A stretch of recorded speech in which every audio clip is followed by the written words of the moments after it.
Hey everyone, welcome back to another video. We have a brand new shocking poll coming from Florida Senate race that you will not believe. So Emerson College, in partnership with The Hill, which is whatever, it doesn't matter, but a political news source, they polled 4 states in their Senate races. They polled Florida, Texas, Ohio, and California. Now, not huge surprises in the latter 3 besides Florida, in Texas. Ted Cruz, the incumbent, up by 4. That's where I have the race going right now. Sherrod Brown up by 2. That's also about where I have the margin as it stands right now. And then in California, Adam Schiff is up on Steve Garvey by 22 points, which is not surprising either. It is a safe blue state. But look at the state of Florida. Florida is the most important here, and it's a state that, some number of weeks ago, just 3 weeks ago, really, we weren't talking about at all, but that has changed drastically since then. Now, many new numbers coming out of this state, and this race is changing on the presidential level and on the Senate level. So in this Emerson poll, they show Rick Scott, the incumbent, I'll mind you, Republican in Florida running for a second term, he is up by 1% over Debbie Mucarsel-Powell. I believe that's how you say her name. Up, again, 1.46% for Scott, 45% for Powell. Just an insanely close race that is well within the margin of error, I'm sure. So really, Debbie Mucarsel-Powell could be leading in this race right now. So, this is a major shift from what we have seen from the state of Florida in recent elections. In the 2022 election, Marco Rubio, the senator, won by 16 points, and Ron DeSantis, the governor, won re-election by 19 points. So it was a blowout in 2022, but on the presidential level, with more Democrats now turning out for Harris, yes, you've got, it is still a state that leans Republican, but you do have a lot of but you have a surge of Democratic voters that could sort of even out these types of margins, compared to where they were back in 2022.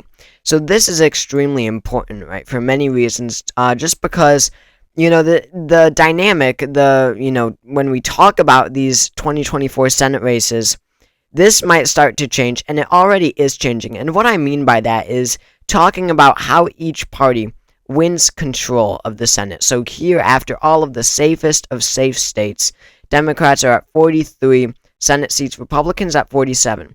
So it is clear that with these battleground states given, there are way more, battleground states that are currently being held by Democrats that they have to defend, and many less for Republicans. Basically, what I'm saying is that Republicans have many more opportunities to flip Senate seats while Democrats have to defend them. And that is just the map. Democrats are unlucky with 2024's map. The map is just a difficult map for Democrats. Now, I'll mind you, they have 51 seats in the Senate right now. After the 2022 elections, they held all of their seats. And then, what was different from 2024 and 2022 was the fact that among the battleground states, it was pretty evenly distributed between Democratic-held seats and Republican-held seats. So in the end, while Democrats, yes, they had to defend a few, they were able to flip one huge one, that being Pennsylvania. And with that flip, they had 50 seats before, they expanded that majority to 51. But again, now that is entirely different, especially when you consider the fact that Republicans already have an automatic flip, and that's West Virginia. If it wasn't for West Virginia, we would be talking about a whole different race for majority here. So, again, they have 51 seats right now, and West Virginia is an automatic flip again for Republicans. This was Joe Manchin's seat. He's retiring. He's going out, so it'll be safe Republican. So, just like that, if Republicans can keep all of their seats, then they're already at 50 seats, and then, even from then, they could just win the presidency, and that VP cast the tie-breaking vote, and they have majority even with 50 seats.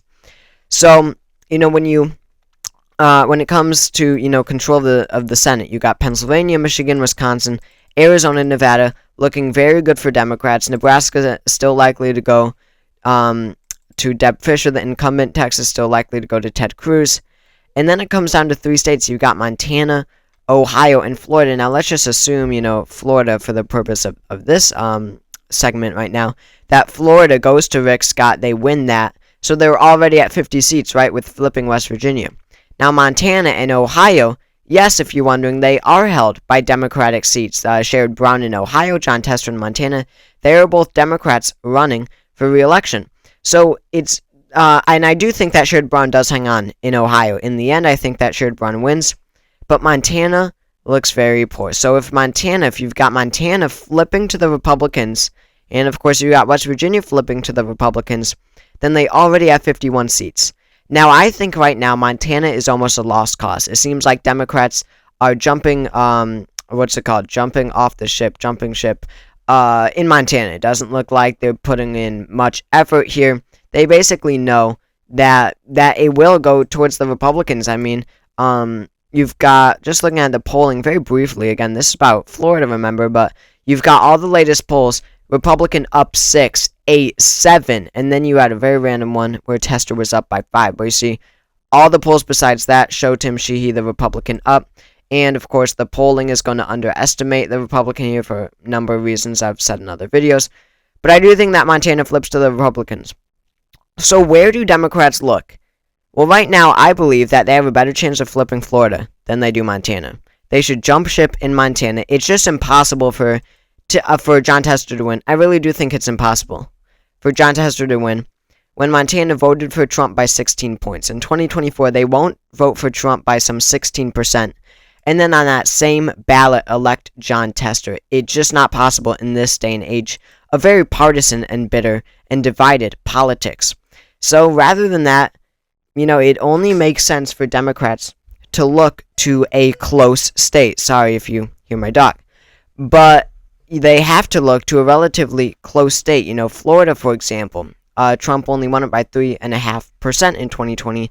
That's actually flippable on the Senate level if that margin stays somewhere around there, rather than the 16 points in Montana. So Florida, they have a better chance in than Montana. I mean, they really do. It sounds weird to say, because Florida would be a flip, Montana, would just be a hold. But it is true. That's rarely the case where you have a better chance of flipping a state than you do holding it. So, Florida, it looks good for them there. The Republican is only up by a point. Now, if this polling holds up, that will be, of course, the question of every single election. But let's just take a look at the polling, because this is not totally an outlier. Now, this is the closest one ever, but we see that Rick Scott only leads by 3, by 7, by 3, by 3, by 4, by 4 in the latest polls. And the +7 was a pollster from the which is a partisan sponsor of the GOP, so we can kind of discount that one. So it looks like a close race. Now the polling did overestimate Democrats in the 2022 elections, which is different from polls in other races than they did, but still, it's definitely something to keep our eye on. I'm not ready, obviously, to put it in Democratic hands, which would give them 50 seats. Then they just win the presidency and they have majority. But I believe that they have a better chance of winning in Florida than they do in Montana, and that is really interesting.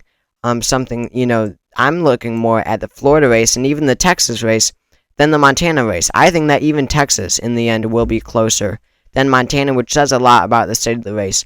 In the Montana race, I think that one's gone.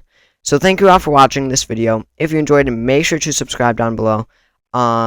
Subscribe if you haven't already, and I will see you all next time.